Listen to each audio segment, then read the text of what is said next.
A communist plot, a gruesome murder, a maniacal dictator.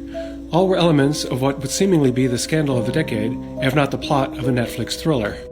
The all-too-real incident is now only vaguely remembered as part of Foreign Service. In 1971, Alfred Erdos was assigned to Santa Isabel, the capital of Equatorial Guinea, a lonely two-man post where the ambassador was resident in Cameroon and visited only periodically.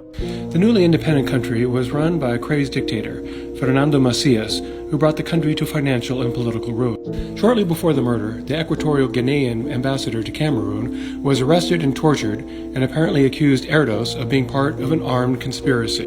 Erdos had heard rumors there would be retaliation against the U.S. and against him specifically. Even for the most stable person, such conditions would have been challenging. But Erdos in his previous post was already exhibiting signs that he was erratic and prone to outbursts. On August 30, Erdos drafted a flash cable in which he stated there was a massive conspiracy which included the local government and certain diplomatic colleagues. He also concluded there must be help from within inside the embassy, specifically from his colleague, Don Leahy.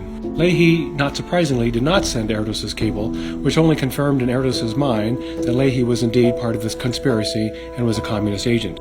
Brandishing a pair of scissors, Erdos forced Leahy into a chair and tied him up with electrical cord. At 4 p.m., he radioed U.S. Embassy in Accra, Ghana, saying, "I am not losing my mind. I am locked in the vault with my admin officer, who is a communist agent." Leahy somehow managed to escape the vault and ran into the main embassy reception room. Erdos chased after him and stabbed him repeatedly with a pair of scissors until Leahy fell to the floor dead. A U.S. diplomat flew in from Cameroon, and Erdos eventually gave himself up. He was then flown back to Washington, where he was charged with premeditated murder. Erdos was released on a $100,000 bail, and at least on one occasion visited the State Department, where he frightened people by brandishing a pair of scissors. He said he was joking. Two psychiatrists hired by the defense testified that Erdos suffered from acute paranoid psychosis at the time of the killing. Psychiatrists for the prosecution said that evidence of sperm in Leahy's throat showed that the two had engaged in homosexual activity, and Erdos was merely faking insanity in order to cover up for the murder.